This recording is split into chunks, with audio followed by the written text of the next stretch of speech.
Hi, Recap Corner here. Today, we're going to be doing a big breakdown to discuss our film The Accountant. Spoilers ahead. Watch out and take care.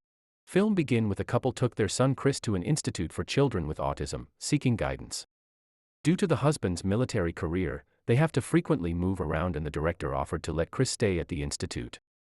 However, the husband refused, stating that Chris doesn't need to be isolated from the things that bother him. Chris was having a meltdown in the waiting room, not being able to find the last piece of his puzzle. Suddenly, a little girl appeared with the missing piece and gave it to him, calming him down. He realized that he had to face his problems, just like everyone else in the world does, and started to chant nursery rhymes to himself to distract from his anxieties. Medina is in awe as the director of the United States Treasury, King, praises her accomplishments in his office. Meanwhile, present-day Chris works as an accountant and is sitting in his office with a couple that is having financial troubles. He coaches them on all the ways to file their taxes so they can save the most money, and they are very grateful. As a sign of appreciation, the husband offers to let Chris come practice shooting on their property anytime he wants. She was taken aback when he asked why she hadn't moved on to higher things. She replied that she enjoyed her current job as an analyst, but he accused her of lying. He then produced arrest records from her youth and told her that it was illegal to lie on a federal job application, and her record should have stopped her from getting the job. He informed her that she must work on a special project for him if she wished to keep her job. Chris goes to his client's property to practice shooting and surprises the man with his impressive marksmanship. Meanwhile, he shows Medina pictures of the accountant, a notorious criminal who works with other criminals to help them keep track of their illegal money and has been known to take lives. King warns her that if she doesn't figure out the man's identity and resolve the case within the month, she will lose her job. Later that night, Chris goes home, makes himself dinner, turns on strobe lights and heavy metal music, and massages his shins with a wooden rod. The painful process triggers flashbacks of his mother leaving the family when Chris was a child at Christmas. He takes his medication and goes to bed. Chris drives to his storage unit, where he keeps his trailer. Inside, he has a collection of expensive paintings and money in different currencies. He also has a large stash of weapons. As he lies down on his bed, he has a flashback to his time in prison. His cellmate had taught him different social skills and set him up for his current job of handling money for dangerous criminals. Suddenly, Chris's phone rings and he answers it. On the other end is a British woman, who works for him. She advises him to pick up some normal clients, as she can tell people are starting to get suspicious of him. Chris reluctantly agrees to take on a new client, a robotics prosthetics company whose in-house accountant has discovered evidence of financial misconduct within the organization. He goes into a meeting with the company's executives to discuss the details and figure out who is responsible for the missing money. Chris arrives at the company and goes to the conference room. He finds a woman asleep at the conference table. He agrees to take the job and says he'll start the next morning. Medina looks through the pictures she has and zooms in on one with part of the accountant's face visible. She crops the photo and sends it to the face mapping department for analysis. Meanwhile, Brax, a dangerous man hired to hold businessmen accountable for laundering money, enters a man's car in a parking garage in Switzerland. He holds a gun to his head and makes him promise to stop shorting other companies their money. Brax has to beat him up, but eventually the man agrees, and that is his cue to leave. At the press conference, Dana introduces herself as the woman who initially discovered the missing money, and gives Chris a brief overview of the situation. She assumes they will be working together, but Chris insists he prefers to work alone. Dana leaves the conference room, and Chris begins his investigation. Eventually, during the press conference, Dana receives a phone call from Homeland Security about the facial recognition request. They have identified an audio clip from one of the accountant's attacks, of a man begging for his life right before he was killed. Dana and Chris have lunch together and try to make conversation. Despite Dana's attempts, it's clear that Chris is not very good at it. She talks about her father and how he inspired her to become an accountant. Afterwards, Chris returns to the conference room and does so much math on the whiteboard that he has to continue on the surrounding windows, eventually covering the entire room. His hard work pays off and he has a breakthrough. Back at home, Medina listens to the audio file multiple times and uses her technology to isolate the accountant's vocals. Chris excitedly showed Dana his work in the conference room and explained that he had identified a mysterious leak of money to a company that didn't exist. When one of the shareholders asked for results, Chris told them he needed more time before he could say for sure who was taking the money. Meanwhile, Dana could make out him quietly chanting a nursery rhyme to himself. When Chris got to the conference room the next day, he found the custodians inside, erasing his work from the windows. He told them to stop, and the owner of the robotics company explained that one of their shareholders had committed suicide the night before. It turned out that the shareholder had been visited by Brax in the middle of the night. Brax had commanded him to get insulin from the fridge and bring it to the table. He had given him two choices: either he could inject himself with the insulin and make his death look like a suicide so his wife could collect on his life insurance policy, or he could try to fight back and Brax would kill both him and his wife. The man had decided to inject himself. Chris is very upset that he didn't get to finish what he started, so he goes home and has an intense session of self-reflection. He listens to heavy metal music, turns on the strobe lights, and has a flashback of his mom leaving the family. He breaks his wooden rod over his shin and throws his bottle of medication. He then calms down and takes his meds, before going to bed. The next morning, when he leaves the house, a car follows him. Chris goes to his client's property to practice shooting again, hoping that this will help him to clear his mind and move on from the case. He has a flashback from his childhood of fighting with his brother Brax and a trainer his dad hired. The trainer beats them and they are covered in cuts and bruises. The trainer wants to call it for the day, but their dad says they haven't had enough. He makes the boys get up and keep fighting. Meanwhile, the two clients are being held hostage by a couple of thugs.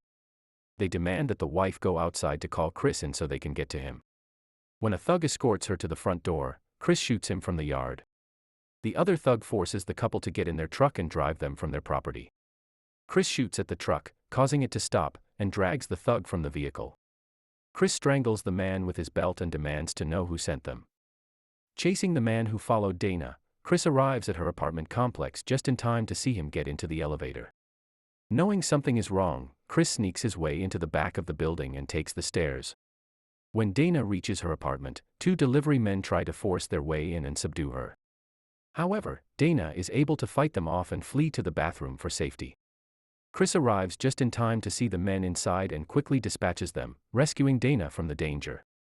Medina heads to the IRS offices and works with an employee to try and cross-reference the accountant's aliases with people who have high incomes.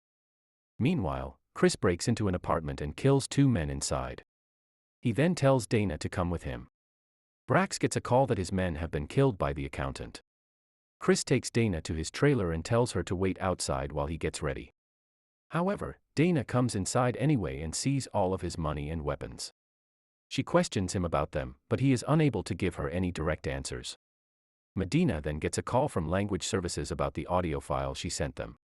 They tell her that the man she's looking for could be a victim of childhood abuse or could have some kind of neurological disorder that causes him to chant the nursery rhyme in times of stress.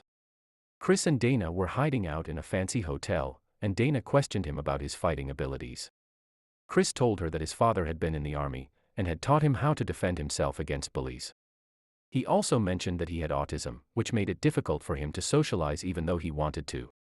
Dana responded by sharing her own story about a dress she had wanted in high school, and how she learned to gamble and count cards so she could buy it, even though she only ended up wearing it once.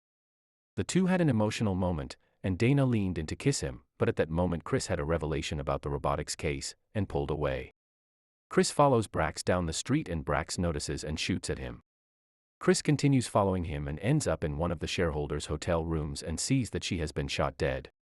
He tells her that someone was funneling money out of the company and putting it back in to make even higher profits.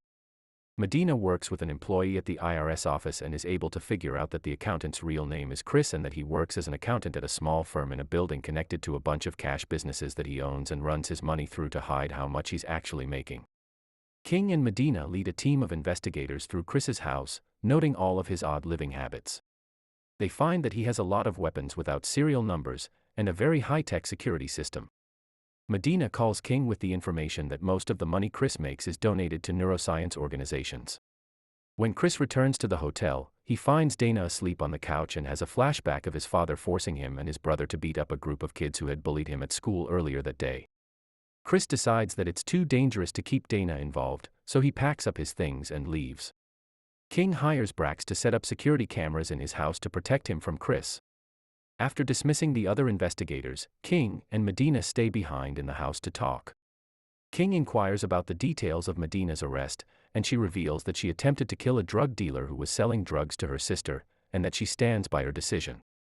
King recounted to Medina the long and arduous journey he had taken in tracking down the accountant. He told her how he had gone to the hotel where the audio of Chris had been recorded, and that he had overheard Chris killing a man. Chris had then held him at gunpoint, asking him if he was a good father. When King said yes, Chris let him go. King had spared Chris' life, and was about to quit his job when he received a call from a woman with a British accent, providing information on an illegal deal. Thanks to this lead, King decided to stay on the force and use the woman as an informant. King is telling Medina this story because it is a reminder of how quickly tragedy can strike, and how important it is to cherish the moments we have with our loved ones. Chris's cellmate's death was a grim reminder of how dangerous his life was and how easily it could be taken away, while Chris's father's death was a reminder of how far one will go to protect their family. King is reminding Medina to never take the time she spends with her loved ones for granted. Chris tells Medina that he wants her to answer the landline in his house when the British woman calls in 7 months. When the call arrives, Medina answers and the British woman gives her a tip about a robotics company.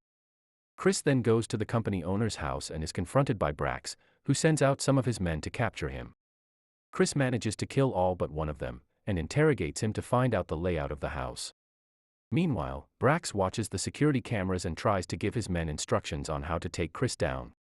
At first, Brax was furious with Chris for not being able to get in touch with him for over 10 years, as well as for attending their mother's funeral without informing him. Brax even blamed Chris for their father's death. However, when Brax watched the security footage of Chris sustaining several injuries while killing all of the men he sent towards him and entering the house, he recognized Chris as his brother and ordered his men to stand down. Brax then went to Chris, while the company owner took his place watching the cameras. The company owner walked into the room to find Chris and Brax making up, despite the fact that Chris had been forced to hold Brax at gunpoint in order to keep him from acting out in his anger. The owner was both confused and upset that Brax had not taken care of his younger brother, but was pleased to see the brothers had reconciled. Chris shoots the company owner, then turns back to his brother. Before he leaves, he tells Brax he'll meet up with him in a week to catch up. Meanwhile, another set of parents arrive at the neuroscience center, seeking advice about their son with autism. As they explore, their son wanders into one of the rooms and finds Justine, the director's daughter. Chris recognizes her as the little girl who had helped him with a puzzle when he was a child. The director reveals that Justine, who is nonverbal, uses a state-of-the-art laptop to communicate. When Justine demonstrates her mode of communication, a British woman's voice is heard from the computer. Later, Dana returns to her apartment and receives a delivery containing a classic painting. Upon closer examination, she discovers that the outer canvas is merely a cover for what's underneath. Excitedly, she tears away the outer layer to reveal a highly valuable painting that she recognizes from Chris's trailer. Thank you for joining us into our review. We hope you had as much fun watching it as we did breaking it down for you. Don't forget to hit that subscribe button and ring the bell so you never miss a video from us.